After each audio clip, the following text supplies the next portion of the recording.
Here's me painting and just going with the flow. I'm just preparing my materials now. So there is white, and I've got my oil at the side. It's a nice rainy day to paint, so I thought I would try something new and something more minimal. And there's red. Usually I get my primary colors out, but really we don't have to use every single color. And I haven't planned what I wanted to paint at this stage. I'm still thinking about it. And blue is my favorite color of all. So there you go. So yeah, I'm just back at my childhood home in Singapore. And it's been pretty okay. I've been painting a lot this year. There's me looking at the camera. And I realized that at times we need to take breaks from repetitive things, doing things repetitively. And sorry about the loud noise outside. I realized that we can't control everything, and painting is a bit like that. And so I paint when I feel inspired. I don't paint when I am upset or I can't feel anything to be excited about. And in the past year, discovering oil painting has been liberating for me because I never knew that colors could be so vibrant, And it's been liberating in the sense that different teachers and things. And sometimes people like to teach us what they like the most. It may not be the best for you, it may be the best for them, but they may not see it that way at that point in time. And so we cannot take things to heart. We have to move forward and be very aware of our likes and our dislikes, and that self-awareness leads us to something that is truer to our nature. And for me, having a graphic design background, things to be minimal and to really have that negative space. As you can see now, I'm just following the lines of the wood on the canvas board. And it almost looks like waves of the ocean. And I'm just doing this without thinking that much because I feel that painting should be something we enjoy, a relaxing moment, a relaxing thought, not putting too much stress into it, if I must put it that way.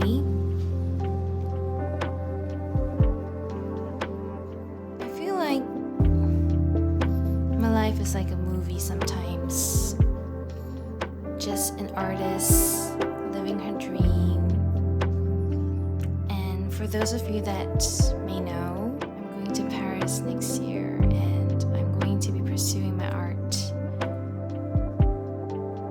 Well, not for the first time in my life, but formally for the first time. And I've also been trying to brush up on my French, to catch up on my French, and it's been not the easiest, but I'm trying my best. As you can see, we have to be relaxed when we paint, One of my teachers taught me that, and I really respect her for it.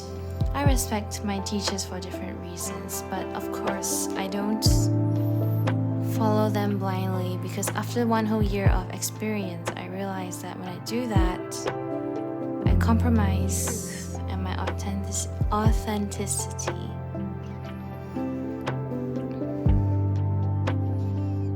And someone recently brought me back to myself, one of my teachers, a newer teacher. She read me like a book almost. She realized that I love to use bright colors, and she encouraged me to use textures and layers of white. And as you can see, I'm experimenting with this today. So I felt very grateful for her, because before that happened, there was another teacher who had painted over my work, and I was so upset in that moment that there were tears in my eyes, and I just went home early, and I almost didn't paint for the first time in my life. And for the first time in my life, I did not value the art piece at all. I did not value that work at all. I was very sad, because I had always seen each and every piece of my artwork as something precious to behold, not just something to be done for or just for Instagram and get it done over with.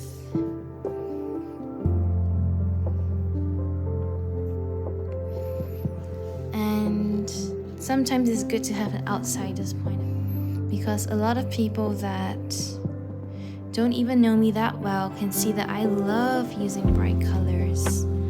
I love the negative space. I love the minimal look to things. And it made me wonder why, as teachers, why some teachers push students to be someone they're not. Of course, there's a traditional way of thinking which can be respected, but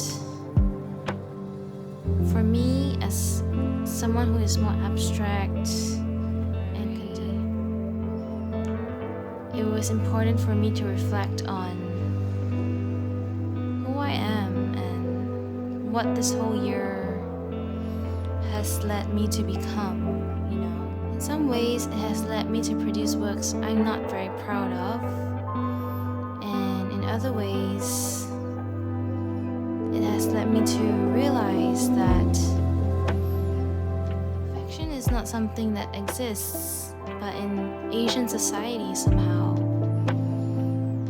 that is often something we strive for. And for me, having been educated in Australia, perfection is not something I chase. After my education in Melbourne, I started to dream more, dream bigger. I started to think about concepts and ideas rather than just the end result. The process itself is pretty important as well.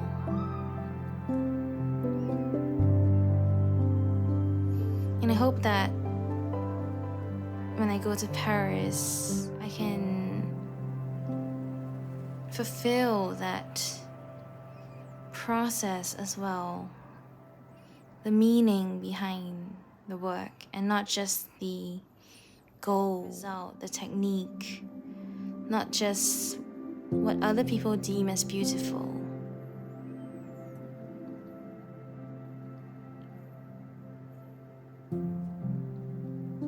My favorite artist is Salvador Dali, and he has a painting of many eyes. And at one time, that inspired me to paint eyes. And in Chinese culture, that is not really something that's encouraged, but there were people that encouraged me to pursue this, to go after something that is not necessarily considered a light subject. And when I did, it helped me to get it out of my system in some ways. realize that each part of us contains light and dark. We are no singular being, singular dimension. We are all different in many aspects.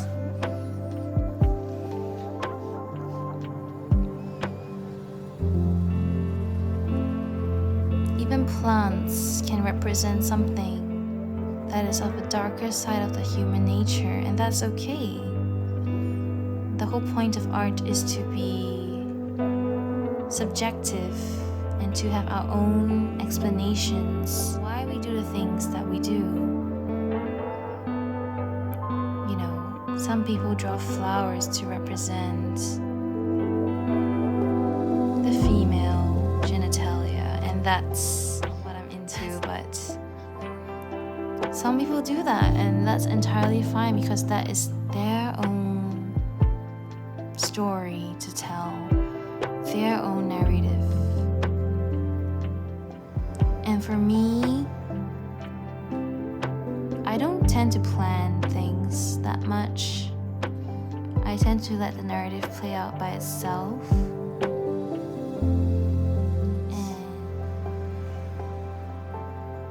That's pretty much how I see life, you know. That for the past few years, we have had experienced things that are out of our control. And no matter how much we plan things, sometimes external forces take us by surprise. And that is just part of the journey. As we grow older, we tend to realize this. For me, I don't know how young or how old I feel. I just know that I'm taking every day as an opportunity for adventure, to explore something new, because we never know what the future holds. It's all about our own choices in that very moment.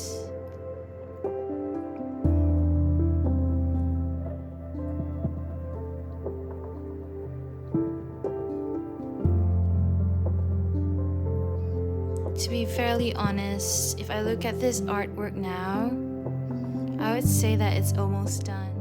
But in the fine art world, most of the times we have to fill in the gaps, we have to paint the whole thing, and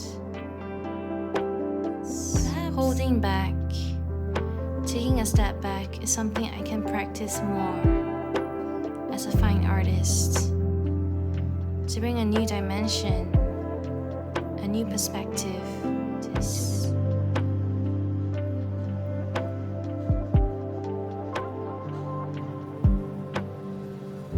Growing up in an Asian family, I was also not encouraged to pursue creative interests, but I've been very lucky in other ways.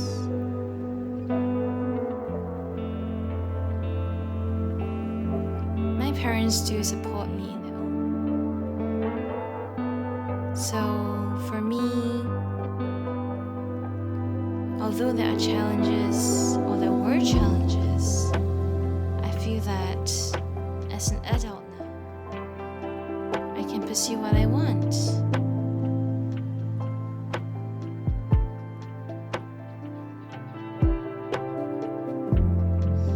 And as a grown-up, life can seem scary because we have so much responsibility, and yet being in my 20s, I'm in this in-between stage. I have responsibility but not 100% responsibility yet. And that can be confusing at times, but you know, we're all trying to navigate something. And maybe that's what I'm trying to say through my work. That we're all trying to navigate the different colors, the different lines, and the different unexpected outcomes of life.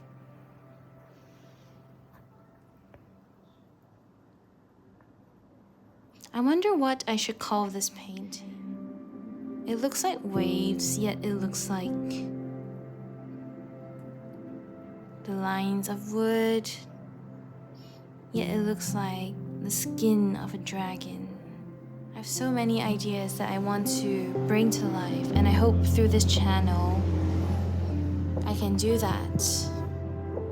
I hope that I can record the different improvements and adventures and the different experiences I'm going through in my life through this channel. Thank you so much for supporting me, for being with me. Thank you for